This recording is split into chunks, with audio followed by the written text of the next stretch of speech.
I want to apply a little common sense to some of the giddy minds out there to talk about the Rothschilds and the Bilderbergers and all these other conspiracy theories out there.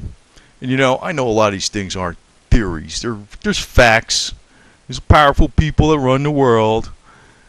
But, the freaks, the bullhorn loudmouths like Alex Jones and stuff, they're got everybody's attention in the wrong place. I don't think these people, this is a Rothschild mansion. These people got tons of these things, a lot of wealth. There's always this contention that the elite want to blow up the world and go hide underground. You know what? There may be some kooks like that around, but I don't think they're Rothschilds. I'd almost guarantee you they're not, without even knowing one of them. It's not the Bilderbergers. It's not any of these people you see in the media. It's not the Council on Foreign Relations. It's none of these people. It's these people, these civilian people that live an affluent lifestyle, have no interest in doing that type of stuff. They might be thinking in theory about sustainability, control, keeping the money flowing, the bottomless pit that they have to fill up. But they're not interested in blowing up the world. You know where I think you got to watch out for this? Is through the military in a militant country like Russia. You're looking at some of this kind of wealth that the Rothschilds have. These are the last people that would want this to happen. I'm just applying common sense. Why the hell would you want to destroy luxury and status and prestige and art that you have a great appreciation for? You're not only in architecture, but you know what's contained within these buildings. A lot of priceless art and sculpture. Family history. Why the hell would you want to blow up the world? You know who's going to be the biggest losers? People like the Rothschilds, the Bilderbergers, and the members of the Bilderbergers. If there's people like that around that are out to do that, they're military. They're hardcore military. They've been used to living in austere living conditions. And they don't give a shit about people like this.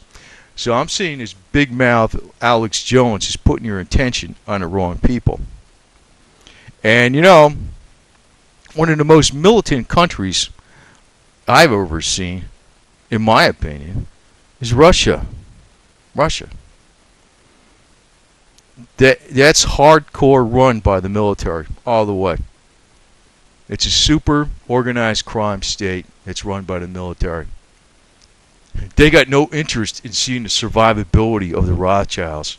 And a lot of this propaganda you see, this anti-Western bankster propaganda, I don't know where exactly it's coming from. Some of it's deserved because these people are, with this opulent wealth, are foolish.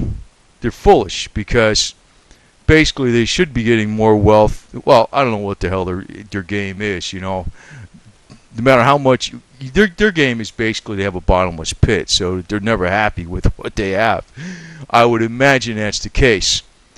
But they're not really behind the New World Order like the way Alex Jones would be putting it out there.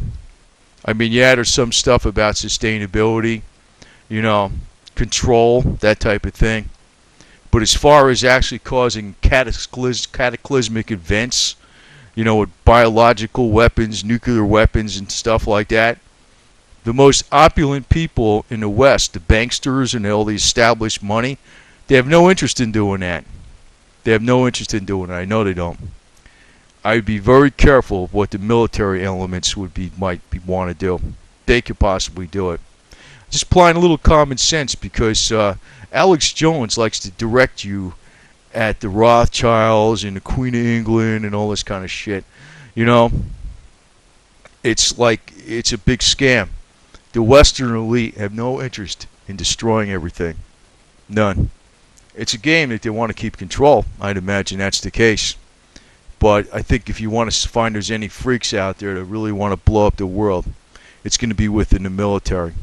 And if you really dig in what military would be most likely to do that, I'll call it the Soviet military, even though they're no longer Soviet. But that hardcore element has never left. It's just an outside skin change And the Russian Federation is still run by the same same hardliners there always were. I think people ought to wake up to the real danger.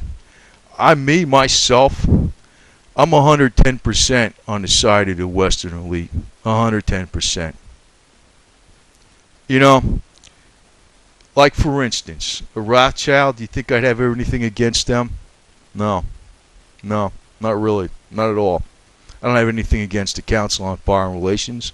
I don't have anything against the Bilderbergers. I know these people.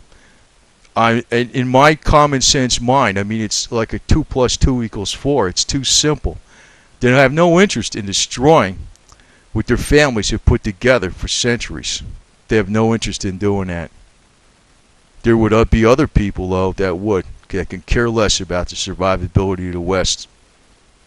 So I don't know if Alex Jones is that stupid or what the hell the deal is, but, I think the concentration needs to be really on Russia and the leadership that's really behind that.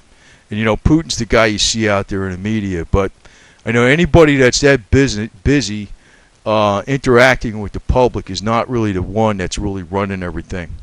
There's other people behind the scenes, and you don't know who they are.